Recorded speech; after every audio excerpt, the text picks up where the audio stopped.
parmi 4 propositions de réponse. Et c'est du vocabulaire pro en fait. Donc ici, ça peut vous paraître con comme conseil, mais insistez pour apprendre du vocabulaire thématique. C'est la base de la base. Il y a 3 socles fondamentaux à maîtriser en anglais pour optimiser vos points auto-TOEIC. C'est 1, la grammaire, 2, le vocabulaire, 3, les conjugaisons.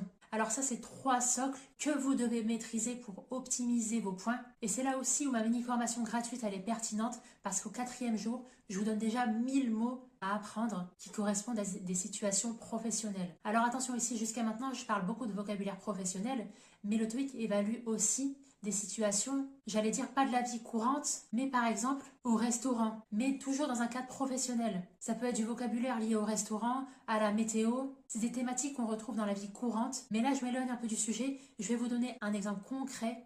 Il y a une expression que vous devez absolument retenir, qui revient beaucoup dans les correspondances en anglais, c'est par exemple « I am looking forward to hearing from you », dans l'attente de vous lire. Donc ça, c'est vraiment une construction ultra spécifique qui rentre en fait dans le cadre d'un vocabulaire professionnel. Et ça peut être piégeux ici, c'est au niveau de l'orthographe de chacun des mots en fait. On a 2 ing dans cette phrase, donc ça peut vraiment prêter à confusion. Donc ça, c'est vraiment du vocabulaire spécifique, des expressions en anglais qu'il faut connaître, qui rentrent dans un cadre professionnel.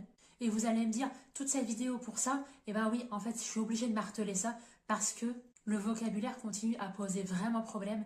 Et selon moi, ce qui peut faire la différence, ce qui fait que je valide tous les 2 ans un niveau C1 en anglais, c'est que j'arrive à maîtriser ce vocabulaire pointu.